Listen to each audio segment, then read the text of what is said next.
Student, তোমরা যারা ক্যালকাটা ইউনিভার্সিটির আন্ডারে 4th সেমিস্টারের ছাত্রছাত্রী আছো এবং তোমাদের ইতিহাস সাবজেক্টে অনার্স আছে, তোমাদের জন্য আজকের ক্লাসটা খুবই গুরুত্বপূর্ণ। আজকের ক্লাসে তোমাদের 4th সেমিস্টার ইতিহাস অনার্সের সিলেবাস নিয়ে আলোচনা করব। তোমাদের 4th সেমিস্টার ইতিহাস অনার্সে 4টে ডিএসসিসি পেপার পড়তে হবে, কোনো এসএসসি পেপার থাকছে না। অনার্সের 4টে ডিএসসিসি পেপার পড়তে হবে। আজকে এই 4টে ডিএসসিসি পেপারের সিলেবাস নিয়ে আলোচনা করব।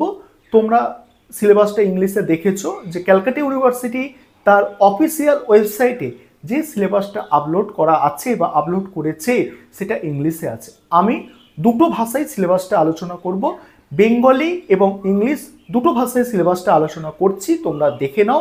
আর তোমাদের এই ডিএসসিসি পেপারগুলো 75 মার্কসের পরীক্ষা হবে। তোমরা পড়াশোনা শুরু করার আগে সিলেবাসটা ভালো করে বুঝে নাও। চলো 4টে পেপারের সিলেবাস তোমরা দেখে নাও। এবারে তোমরা সম্পূর্ণ সিলেবাসটা বুঝে নাও।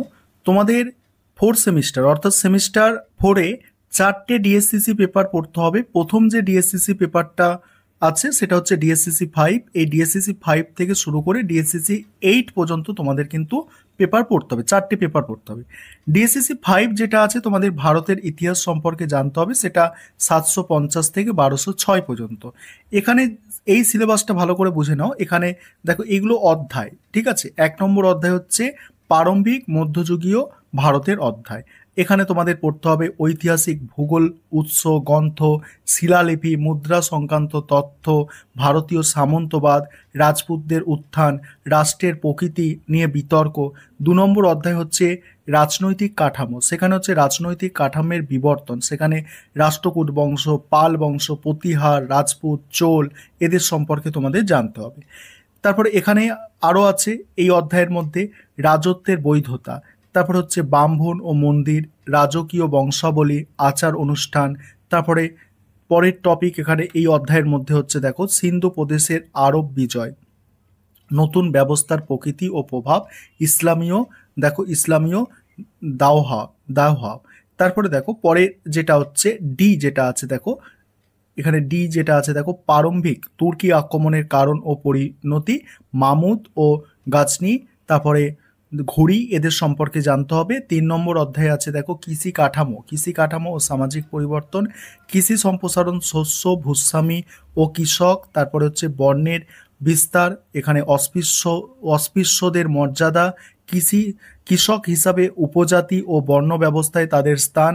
4 নম্বর হচ্ছে বাণিজ্য ও ব্যবসা, এখানে আঞ্চলিক বাণিজ্য, সামুদ্রিক বাণিজ্য, বিনিময়ের ধরন, নগরায়নের প্রক্রিয়া।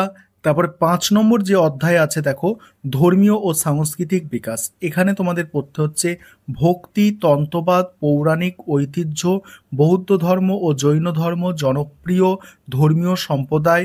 নেক্সট হচ্ছে ইসলামিক বুদ্ধিভিত্তিক ঐতিহ্য, অল বেরোনি, তারপরে আল হাজবি, হুজবরি। তারপর হচ্ছে আঞ্চলিক ভাষা ও সাহিত্য। নেক্সট আছে দেখো শিল্প স্থাপত্য, আঞ্চলিক শৈলীর বিবর্তন।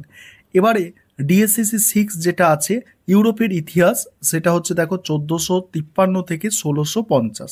একটা বিষয় বলে নিই, এই যে মানে সিলেবাসগুলো তোমরা দেখছো না, এগুলো কিন্তু ক্যালকাটা ইউনিভার্সিটির সিবিসিএস সিলেবাসের মধ্যেও ছিল। তবে সিবিসিএস সিলেবাসের মধ্যে আছে, তবে কোনোটা মানে প্রথম সেমিস্টারের দিকে আছে, কোনোটা 6 সেমিস্টার, কোনোটা 3rd সেমিস্টার, এখানে একটা পেপার ওখানে একটা পেপার, এইভাবে আছে, ঠিক আছে। যে সিলেবাস মানে একেবারে 100% পরিবর্তন হয়ে গেছে এমন কিছু নয়, হয়তো 20%, 30% বা 30% হবে না, 20%-এর মতো সিলেবাস নতুন আছে, তারপরে সব আগের সিলেবাসই এদিক সেদিক করে আছে, ঠিক আছে। তাই ভয় পাওয়ার কোনো দরকার নেই, ভালো করে তোমরা পড়াশোনা করো। এখানে ডিএসসিসি 6 যেটা আছে দেখো ডিএসসিসি 6 মডিউল অনুযায়ী ভাগ করা আছে সিলেবাসটা। মডিউল 1-এ থাকছে উত্তরণ বিতর্ক, সেখানে সামন্তবাদ থেকে পুঁজিবাদের উত্তরণ, সমস্যা ও তত্ত্ব। তারপরে মডিউল 2-তে থাকছে নতুন বিশ্বের অনুসন্ধান উদ্দেশ্য।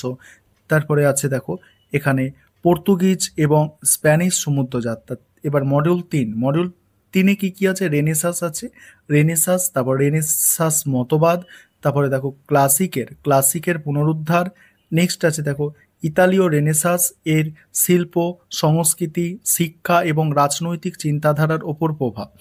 নেক্সট কি আছে দেখো, নেক্সট আছে এখানে ইউরোপের বিস্তার। এবার 4 নম্বর মডিউলে তোমাদের পড়তে হচ্ছে রিফরমেশন আন্দোলন, উৎপত্তি গতি, মার্টিন লুথার এবং লুথারবাদ সম্পর্কে, জন কেলভিন এবং ক্যালভিনিজম। তারপরে র্যাডিক্যাল রিফরমেশন পড়তে হচ্ছে। তারপরে হচ্ছে দেখো ইংরেজি রিফরমেশন অর্থাৎ ইংলিশ রিফরমেশন, রাষ্ট্রের ভূমিকা অর্থাৎ দ্য রোল অফ স্টেট। এখানে দেখো, এখানে হচ্ছে প্রতি সংস্কার, ঠিক আছে, কাউন্টার রিফরমেশন যেটা আছে। এবার 5 নম্বর যে মডিউলটা আছে সেখানে অর্থনৈতিক উন্নয়ন অর্থাৎ ইকোনমিক ডেভেলপমেন্ট পড়তে হচ্ছে। তার মধ্যে আরও আছে ভূমধ্যসাগর থেকে আটলান্টিক মহাসাগরের অর্থনৈতিক ভারসাম্যের পরিবর্তন, বাণিজ্য বিপ্লব, মূল্য বিপ্লব।